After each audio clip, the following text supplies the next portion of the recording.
Friends Net. This is N4LQ. This is Steve in Shelby, North Carolina with the Old Friends Net, which is an amplitude modulation only. All stations that can produce an AM signal are welcome to participate. And those wishing to check in, please call now. Good morning, Steve, WA4LLR. WB4ARK. KN4R. WB4NKL.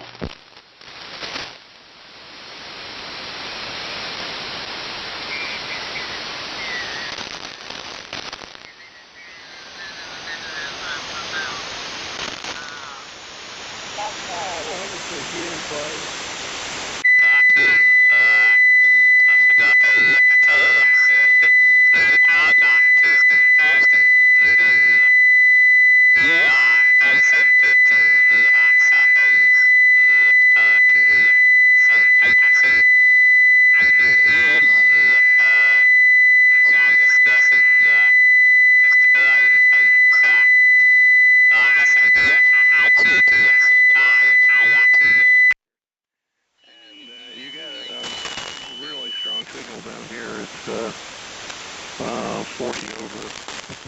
It's like high. For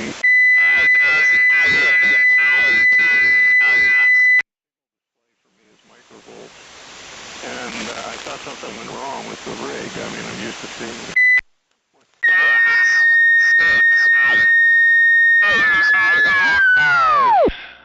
WA4LLR and WB4ARK and KN4R and WB4NKL and N4AK. Listen again for check-ins.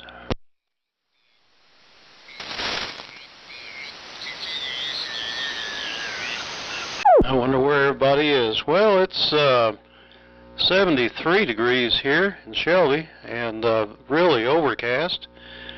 Expecting some more showers maybe later on today, this afternoon. We got about 1/4 of an inch here last night, and we heard a lot of thunder. Most of it was off in the distance, but I went to 8 o'clock. It had let up just a little bit, and I went to 160 and turned on the rig, and my S meter was setting at 50 over 9 continuously. Ferocious amount of static. And over to the east they got a lot of rain I could see on the radar, but it just sort of skirted by us, and we got just enough to be a nice little shower. So got the grass growing again.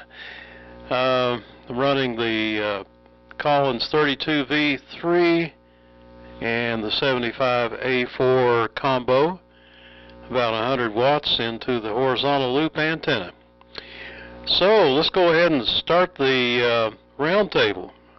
First to Dave, WA4LLR, N4LQ. N4LQ and the Old Friends, WA4LLR. Good morning, Steve, and everybody on the net. I guess on a kind of a cloudy, rainy morning, maybe folks are sleeping in. Who knows? We've got to 64 degrees, partly cloudy. We had 3/4 of an inch of rain from a little cell that went through in the early morning hours. No rain at all yesterday, but we got enough to kind of give the grass a new emphasis about 1 o'clock this morning. Running the Babcock, the HQ150, and the SB220. Not a whole lot more here at the moment, so we'll send it on down to Buddy. WB4ARK, WA4LLR. WA4LLR, WB4ARK. Okay, Dave, very good copy on everybody this morning. I'm running the ART-13 R390A horizontal dipole. And Brian and I had a little contact just before the net started. And when I turned on the receiver this morning, I hadn't connected it to the antenna, but the R390 is so sensitive it picks up signals anyway, and I can usually hear just about everybody without it being connected to the antenna. But when I connected it to the antenna, I had a buzzing sound, a boo sound, and I'm not sure what dB unit it was showing on the meter, but it wasn't enough to, if someone keyed their transmitter, it would have been taken out.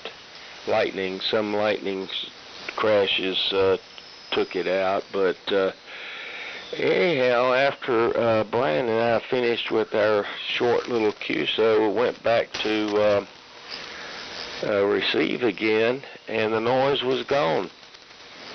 So I don't know if there was a bad connection with the coax at the Ballon or what was going on there.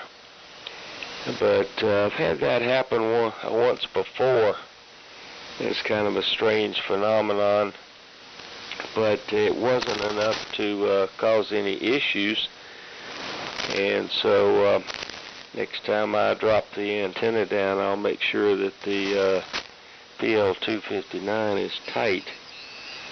It could have gotten loosened up just a little bit, and that could have caused the buzzing noise, and then when I keyed the transmitter for a period of time, it straightened that bad connection out. So just thought I'd mention that in case anybody runs into a similar problem. So over to Brian, KN4R, WB4ARK. Okay, buddy, very good. WB4ARK in the group. KN4R, Brian, Sherrills Ford. We're overcast and looks like we're going to get some more rain this afternoon, 2:30 time frame or so. And we must have been ground zero last night because we got over 3 inches of rain, and it was just a 360-degree light show. Lots of cloud-to-cloud lightning, a lot of close hits. Made sure the antennas were disconnected, and anyway, and over 3 inches, I think I might have mentioned that too. So anyway, I'm glad I did get the grass cut earlier yesterday. In fact, I've been in a very productive mood lately. I've been rebuilding a swing the kids gave us a while back that's deteriorated. It's not one that you hang from a tree. It's one that has its own frame, and the frame was what was all messed up. They didn't use treated wood, so I've totally rebuilt that. Now I just got to paint it, and I put an LCD in the golf cart. It has a lithium battery in it now, and it has a connection for an LCD screen that tells you exactly, all the parameters of the battery and all that, and it looks real nice. So anyway, been busy here, and but everybody's sounding really super good. And buddy, okay on your R390, not even needing an antenna to receive us. That's pretty good. WB4NKL in the group, KN4R. KN4R, WB4NKL, a good copy all the way around. Got 69 degrees here, and we had about a half inch of rain in the overnight hours. No close lightning or anything, so I did unhook the antenna just in case. But if it was around, it didn't wake me up. Good. It's going to be a good day here. I got to get a doctor's appointment here in a little bit, so I got to get out here. I'll stay one more round, and I've got to get on the road for that. So go ahead, Glenn. N4AK, WB4NKL. Okay, Cliff. WB4NKL in the group in November 4 Alpha Kilo. And good luck with your doctor's appointment today. 72 degrees over here at Sunset. It looks like the high is only going to be 84. Well, we had a nice rain yesterday afternoon about 7:30, 8 o'clock. And it says thunderstorms this afternoon. It seems like the thunderstorms have been hitting about radio time every evening.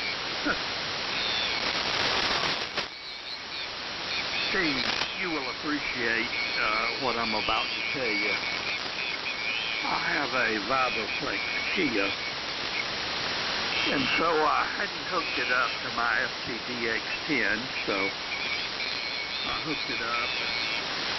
You know, the new radios have all kind of programs for the keying, so for about 30 minutes I worked on trying to get it set up as a bug, and nothing worked.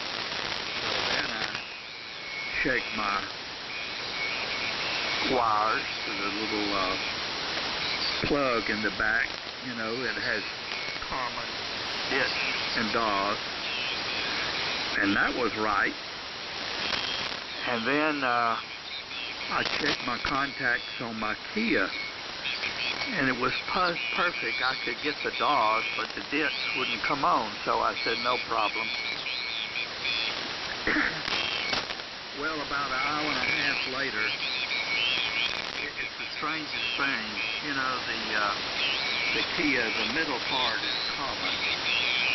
At the top, there's a jewel. At the bottom, the Kia is sitting on a very pointed screw. Well, after about an hour and a half, I finally found the fact that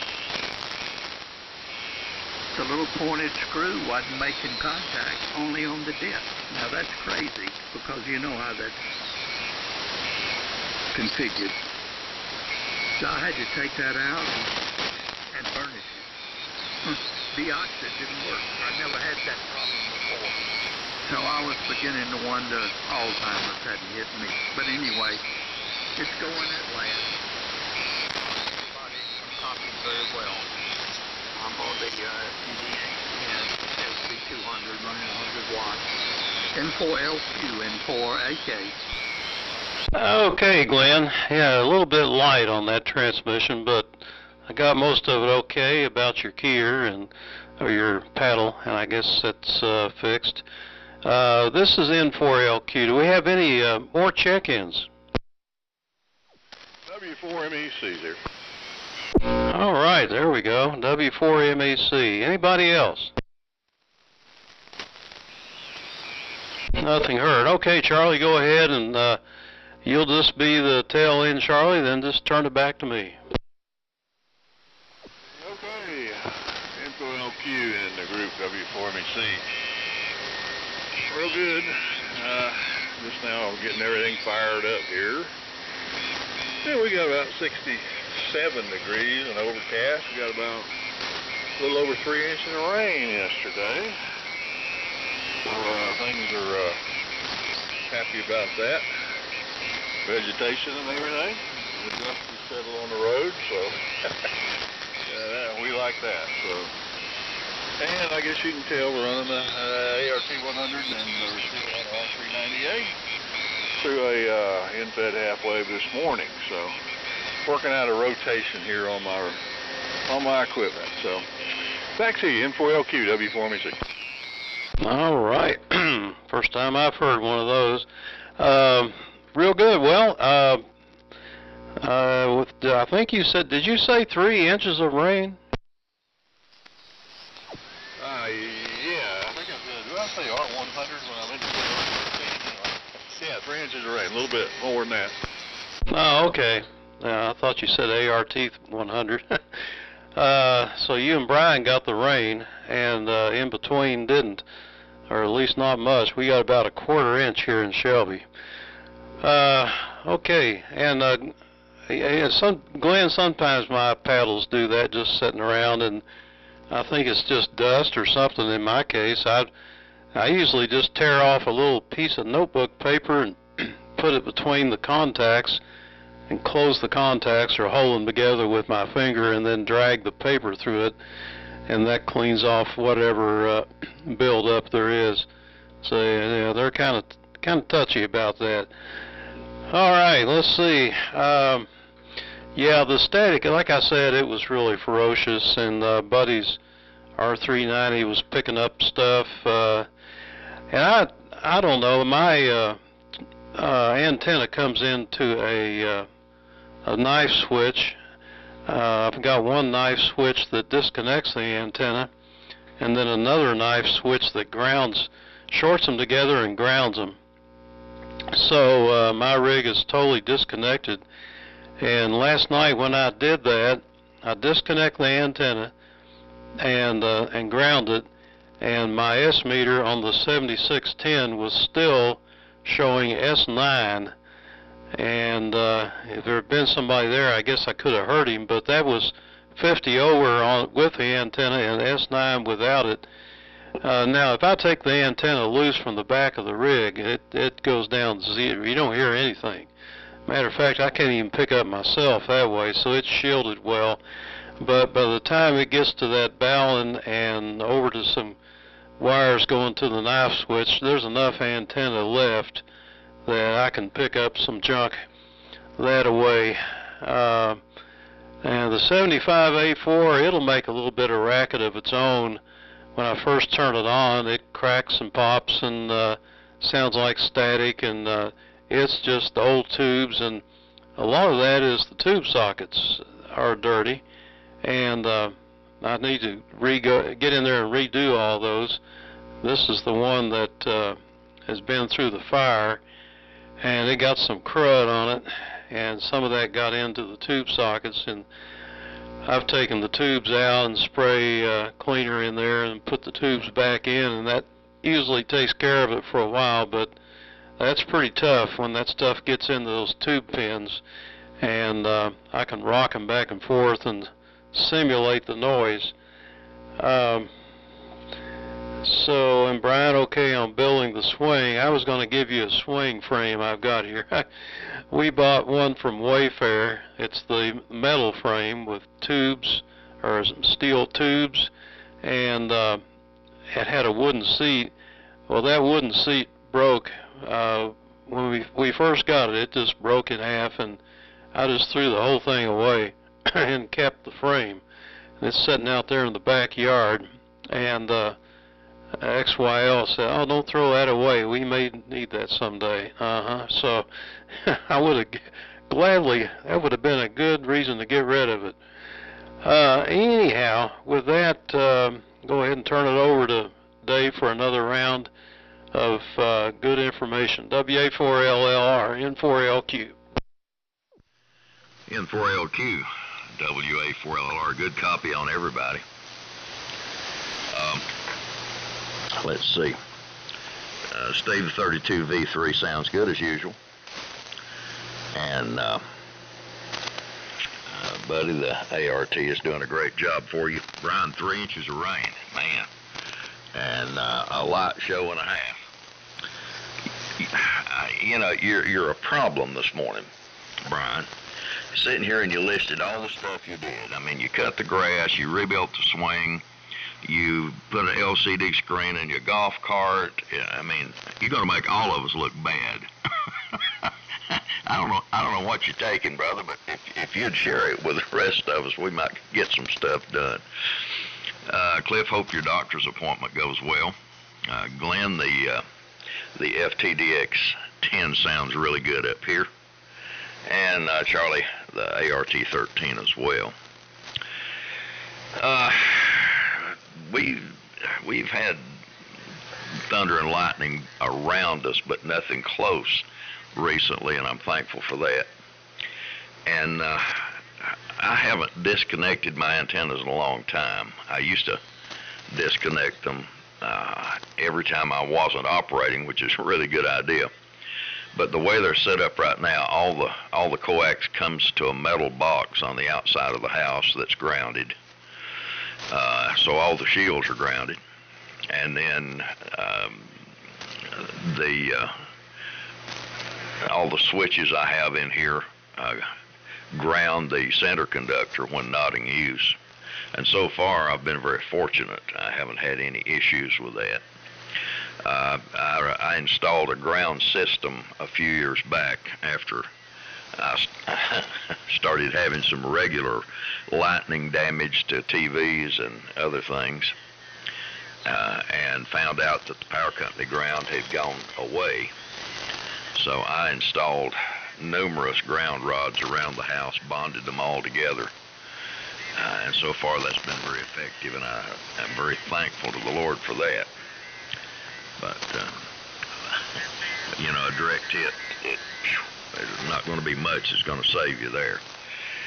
Anyway, let's see. Things are really quiet on space weather. Sunspot count's 83, the solar flux index is down to 120, and the K is at 1, so it's pretty quiet. A few items from this day in history. On this day in 1925, the Scopes trial, some people call it the Scopes monkey trial, began in Dayton, Tennessee.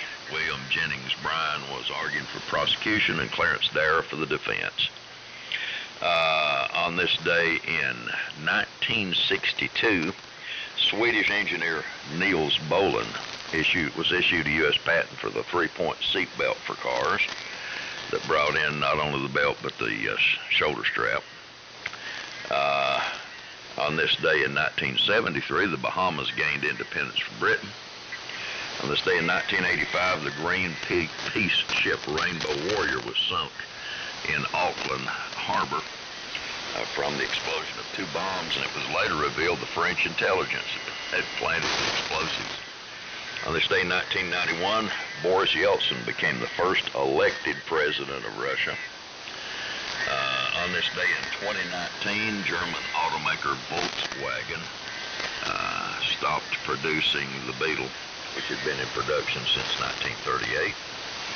And one that I remember well from my childhood, on this day in 1962, Telstar 1 was launched, the first communication satellite to transmit live telephone and television signals. And I remember the day it was launched.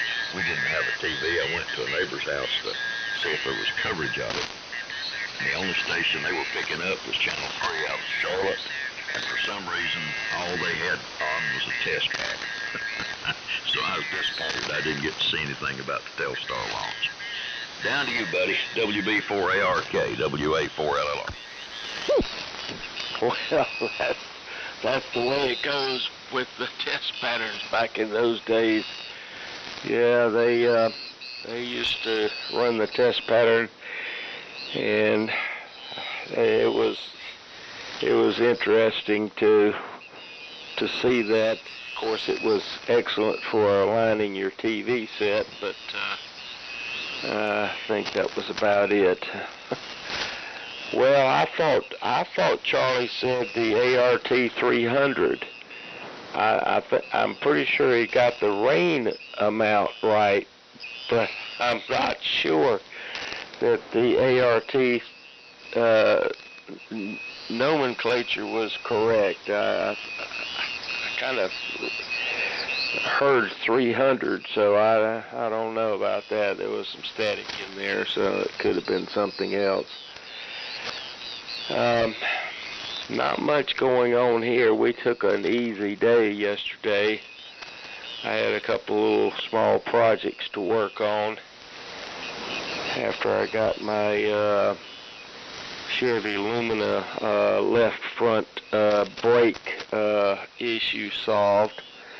I was getting some squealing from the brakes, and so I pulled the left front wheel, and sure enough, the pad, I don't know exactly what happened. I did not check it thoroughly yet, but the pad was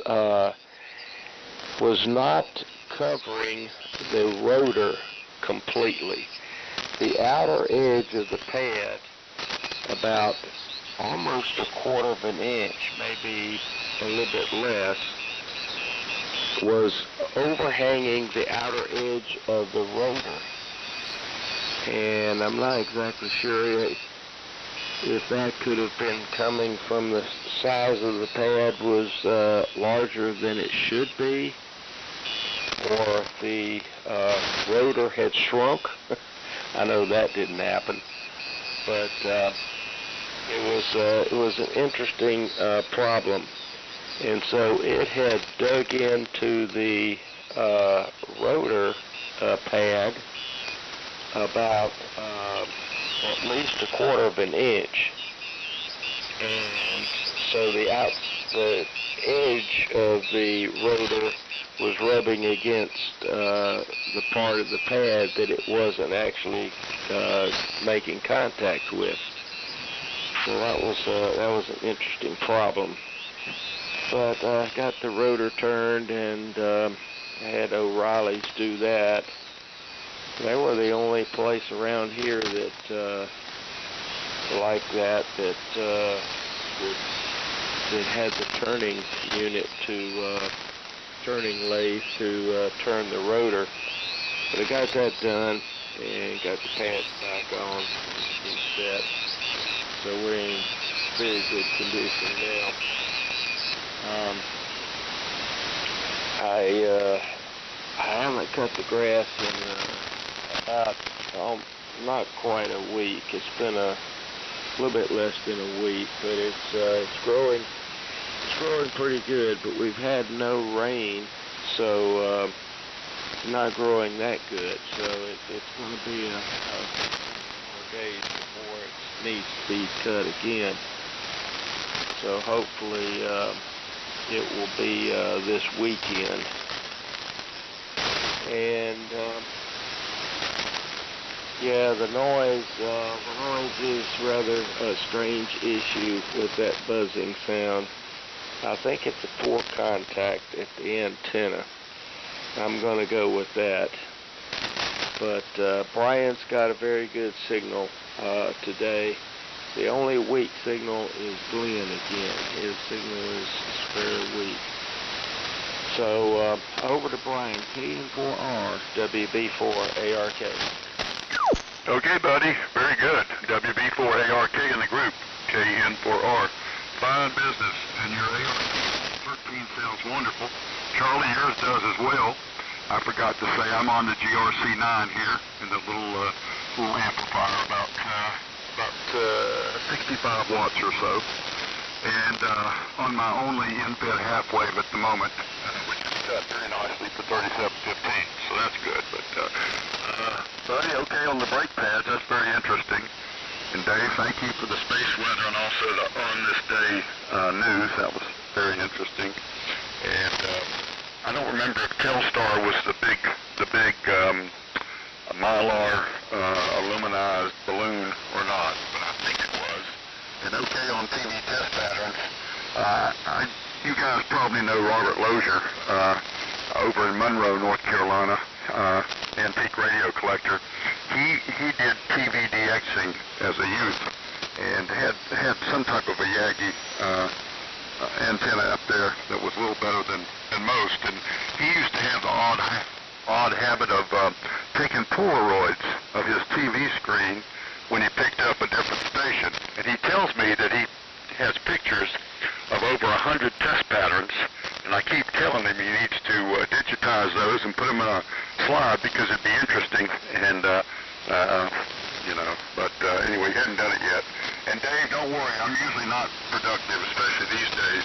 We must be heading toward full moon. I think they're calling it buck moon, and I've seen a lot of deer moving around, so must be true. So, I came upon a picture on the internet about receiving Sputnik, and I believe they were on 20.05 megahertz. But I need to go back and grab that picture while I can. So, and I thought my golf cart battery charger wasn't going to give me any noise, but it turns out it does give me noise. The good news is it doesn't take long to charge, and once it finishes charging, when it's in maintenance mode or whatever, it doesn't have any problems. So anyway, keep it moving here. And let's see. I'm not sure if Cliff's still there or not. WB4NK on the group. KN4R. Yeah, KN4R, WB4NKL. Still here, but I've got to get going. So I would stick around in Bay 73.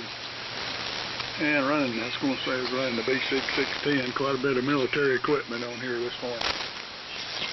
Thanks for calling it, Steve, and I'll catch everybody next go around. Go ahead, Glenn, N4AK, WB4NKL, now clear. Okay, Cliff, and again, good luck with your doctor's appointment.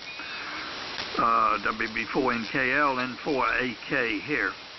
And Steve, hopefully you're copying a little bit better. On the bug, it was not those regular contacts. It was an actual pivot point. You know, your plastic handles are hooked to common. And so at the bottom, there's a very pointed screw that sticks up that this thing rests on. And at the top is where the little red jewel is. And it was a pivot point. But the most amazing thing, it was only one side of that absolute pivot point. I couldn't figure that out. Anyway, I thought I was having a senior moment there. The W1AW at night, of course, has CW practice. And they also do a DX thing with digital modes. So last night they called RTTY digital, but it's not. So they ran about 30 minutes of RTTY, which is kind of hard to read even on 40 meters last night. But MFSK16 copied perfect. It's a little bit wider than PSK31. And I have Ham Radio Deluxe on this rig, so it was kind of interesting to see where all the DX stations were for July. There's quite a few of them out there. Dave, thank you very much for the news and mentioning TVDX. 1959, I did TVDX down in southwest Georgia. I had a big Yagi antenna which was cut for channel 2 because we at first could only receive channel 2 in Atlanta on occasion. So it was up about 40 feet. And quite frequently I copied Cuba, Santiago de Cuba, and the other places that were often came in was out west. And that's the same as 6 meters. Often it would open east-west from Georgia to Texas. And Buddy, perhaps you remember the round aluminum disc that we had from Philips, the Philips TV alignment disc.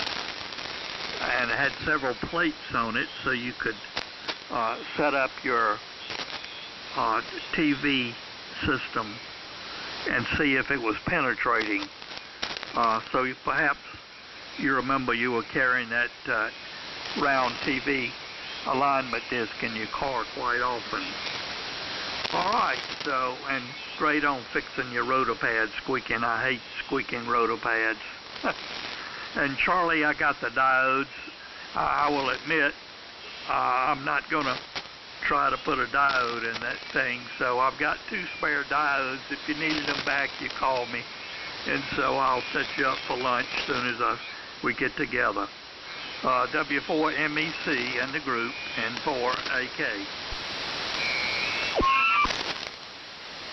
Still haven't fixed that mute. N4AK in the group, W4MEC. Real good. Let's see. Don't worry about the diodes. That was have a bunch of those on, and maybe something will break that you can use them in. Let's see. Everybody's sounding great. Good signal. Brian, you about judging by how far I got to turn the RF gain down in R390, you're the winner. I mean, I had to really crank it down because you're so strong here this morning. Let's see. I got a note here. I got a couple notes. Oh, one thing about the scope monkey trial is that a lot of people determine history by the movie Inherit the Wind and think that's what happened. And in typical movie and Hollywood fashion, they quite modified some of the facts. But if you really want to know, you got to read a book called Summer of the Gods, which was a very accurate account of what really went on, and you'll get a different view of the monkey trial. And you know, the interesting thing about the end of it was that creation and evolution were supposed to be taught side by side to let the student make up their mind. So as you see now, they don't teach the former and they force you to believe the latter. So, but the initial outcome was pretty diplomatic, but not anymore. So let's see. Thunder yesterday in the storm, boy, it would come out of nowhere, and it'd be not raining and just be quiet as a church, and then kaboom. And matter of fact, it cleared up a little bit between storms, and we get that nearby kabooms. I don't mean distant, I mean like just down the road. So, and all around me, I thought it was coming for me. And I can't disconnect my antenna. I've got knife switches, and they go to ground. And in the in-house shack, the Dentron tuner has got a switch on it for ground. It actually grounds the input to the tuner. So that's a pretty neat option to include. So let's see, TVDX. I knew a fellow that had a 100-foot RON 25, and all he had on the top of it was about the biggest TV antenna you could buy in the 1960s. Had a CDE rotor on it, and he was serious into TVDX. So I don't know if he ever got Cuba. I'm sure he did, but he had quite the logbook there. Let's see, last but not least, well, my daughter's car that I've had tremendous issues with might be fixed. And my mechanic that we've used for years, he's worked on it a couple of times. Matter of fact, I got a running tab with him now. He said, drive it around and see if it stays running. Well, the last time they pulled the gas tank, and they found a big old dent in the bottom of the gas tank right under the fuel pump. And he didn't know if that was it. The fuel filter was dented too. And they replaced that, replaced the fuel pump. They beat the dent out. That's because they could get to it. It happened to be right under the fuel pump, so when you pull the fuel pump out, you can just, push the tank back out. And I gave it a good drive yesterday, and I took it on down to the watershed and came up Old Highway 25, which is nothing but S-curves, potholes, and it's straight up all the way. And that car didn't miss a beat, so I'm hoping that it's fixed, and we'll take it back to her today. And if it does go bad, she's the one that'll find it. But I think they got it this time. So fingers crossed, and we'll find out. So all right, back to Steve, N4LQ, W4MC. Okay, do we have any late check-ins? Okay, this is N4LQ and the Old Friends Net. I got plenty of time for another round, make it our 73 round, I suppose. Anyway, something I think Dave mentioned, the test pattern, and that test pattern is a fascinating story. If you look it up, there were all kinds of data points in that test pattern that told all kinds of things. But the interesting thing was he mentioned I think it's Brian mentioned the satellites, and that was Echo. That was the big balloon, Echo 1 and 2 and so forth. And they sent several of those things up, but they were a balloon made out of mylar, and mylar is sort of like, I think they use it for those space blankets you buy, but it's real super thin and strong. But that thing was 135 feet in diameter, and it says here on the ground they tested it. It took like 40,000 pounds of air to fill it up, but in space it was just a couple of pounds needed to inflate it of something. I don't know what the gas was they used, but they blasted it from Earth with a powerful microwave transmitter on 2.39 gigahertz, and that's how they connected to it, sort of a radar type principle. But the balloon had a little transmitter on it that was just a few milliwatts, that was on 136 megahertz, transmitting telemetry about temperature and so forth. That was all in 1964, and you know what's amazing is to think about that is between 1964 and 1969 they put a man on the moon, and that's just amazing. The first Echo they sent up landed in the ocean. It didn't even make it into space, and they finally got up there, and then the next thing you know we're on the moon. So it's just amazing progress. Anyhow, so back around again for the 73 rounds. This is, or goes to WA4LLR. This is N4LQ. Okay, Steve, N4LQ, WA4LLR. Good deal, all the way around. Well, Charlie, I wouldn't say that out loud. You finally got the daughter's car fixed. Just be real quiet about it. Don't attract any attention. Oh man, I hope you did. I know that's been quite a saga. And Glenn, fine business on the TVDX. And good deal on picking up Cuba. That's cool. Yeah, I used to use channel 2 as the key, whether or not I needed to run and get on 6 meters. And Brian, Sputnik transmitted on 2 frequencies, 20.005 megahertz and 40.002 megahertz. I remember Dad was real excited about Sputnik, and I remember when they got the Echo 1 and Echo 2 balloons up, I remember he and I were out in the yard watching those go over. They had pretty good reflection. Steve, you were talking about what they inflated them with. I did a quick Google search, and it says they used sublimating powders,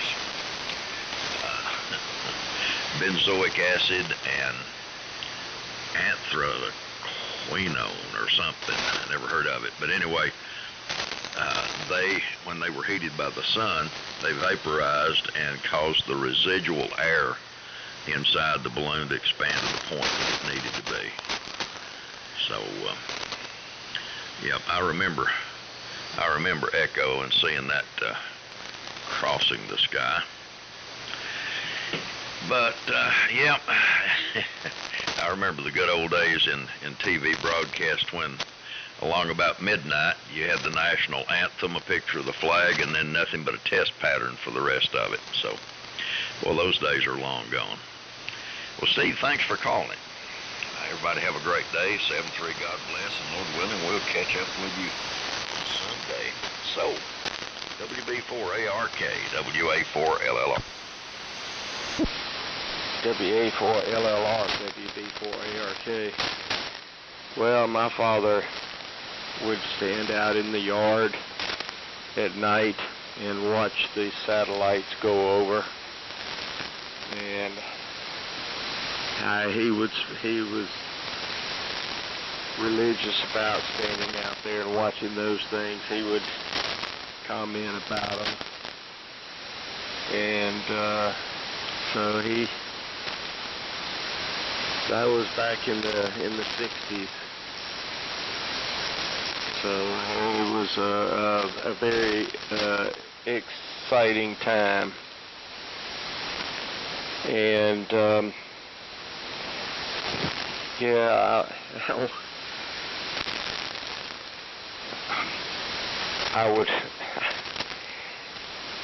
I wonder if the radar could have possibly blown a hole in that Mylar balloon. Just kidding. But yeah, that was a very good.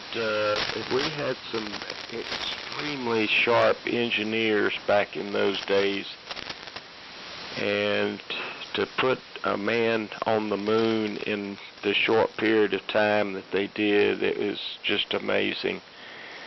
And one after the other, it was so many of the ones that followed the first landing on the moon, their names have been forgotten, but they were by no means any less of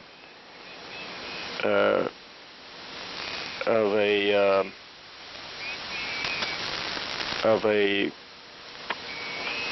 prominent issue. They were just as good as the very first ones that landed on the moon, and the information that they gathered was just as important as the first ones that landed, and probably more so because they knew more of what to look for and bring back. Well, I think I'll say 73 at this point, and we will see what the weather brings us today. It's supposed to be a little bit unsettled, so we'll see what happens. So over to Brian, KN4R, WB4ARK. Buddy? Okay, buddy, very good. WB4ARK in the group, KN4R. We're just booming in here, buddy. Good luck today. In fact, to all of us. I think we're supposed to have something mid-afternoon.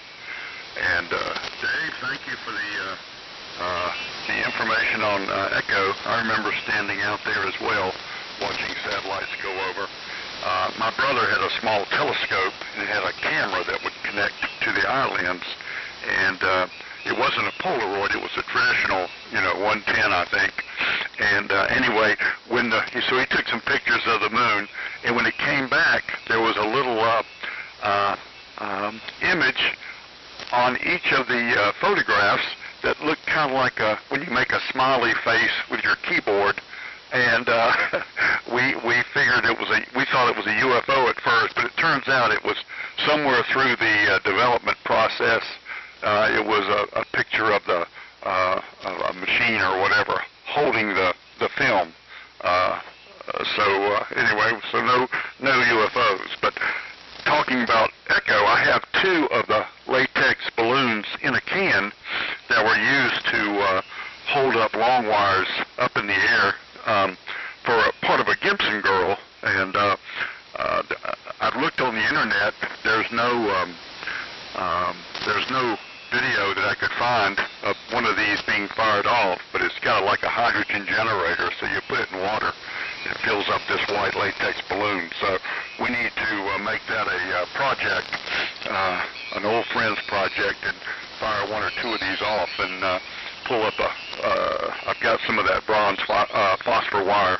You need to pull it up and take a video. So anyway, oh, and by the way, if you're looking for something to watch, if you happen to have Paramount, there's a series called Star Trek Strange New Worlds.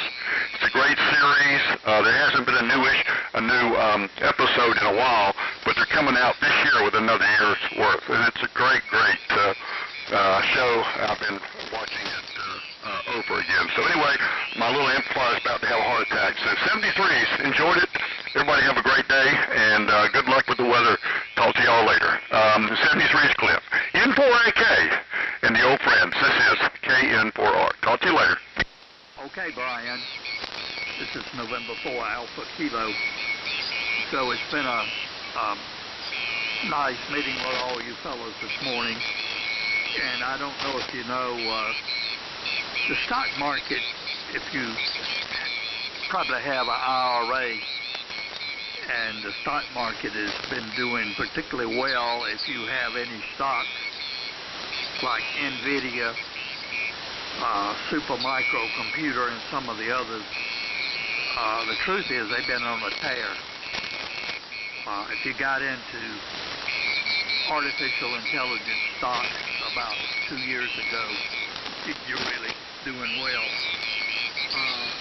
Charlie, glad you finally got your daughter's car figured out, so you have me happy. And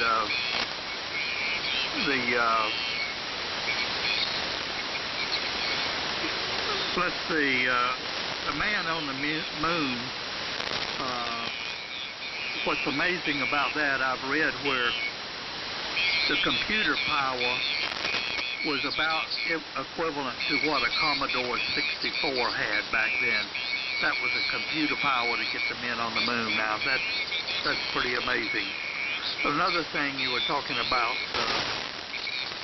the satellite, the Russian satellite on 20.005. I had a BC603 in my car, 49 Chevrolet. I think it had a dynamotor that ran on 6 volts because everything was 6 volts. In other words, it was a tank radio. A BC603 was a tank radio. So I had it set up to copy Sputnik and rode around town, let people listen. So that was a lot of fun back then. I'll never forget that one. So thank you very much for calling the net for us, Steve. And so over to you, Charlie. W4MEC and 4AK73. Okay, Glenn. Very good. N4AK and the old friends W4MEC. Yeah, knock on wood on the car. We'll find out here. What was amazing about the space program, and looking back in retrospect, was the steps they took, to maximize safety. They just didn't, put everything together. Put everything together and go to the moon. They started out with preliminary stuff, just trying to get a rocket to go up in space without blowing up. And then the Mercury program, one man, Gemini and Apollo. But, the first spacewalk wasn't really a spacewalk. If you remember, in the Gemini program, they opened the hatch and the astronaut just stood up in the seat and looked around, I guess, and got back in. And that was, I guess, officially the first extravehicular excursion or whatever. And just over and over again, the first docking procedures, and just safety was the key to everything. And but it's funny, it was all slide rulers and engineers and people double checking numbers and on math problems and design and all that. And the engineers of the Apollo and Mercury and Gemini, when the Challenger blew up, they said, we did all this work, the fire in the capsule, but they never lost anybody, and they said, all our stuff was designed by pencil, paper, and slide rules, and here you've got one designed by a computer and it blows up, so they weren't too impressed with 100% reliance on computer design, I guess. But, thankfully, the first 10 years, from 60 to 70, they knew what they were doing pretty darn good. So we'll see you fellas on Sunday afternoon. And y'all have a good rest of the day. Try and avoid the lightning. And we'll 73 all N4LQ and the group W4MEC. All right. Very good round and lots of good information. Very entertaining too. So yeah, we accomplished a lot in just a few years when it came to space flight.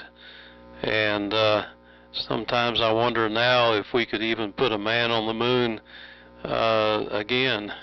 Seems like we've lost something, doesn't it? All right. Well, thanks everybody for checking in. We'll be back Sunday at 5 p.m. here on 3715. And let's see, tonight on 1864, barring any storms, tonight at 8 o'clock on 1864 on 160 meters. So everybody have a great day. 73s. This will be N4LQ closing down the Old Friends Net.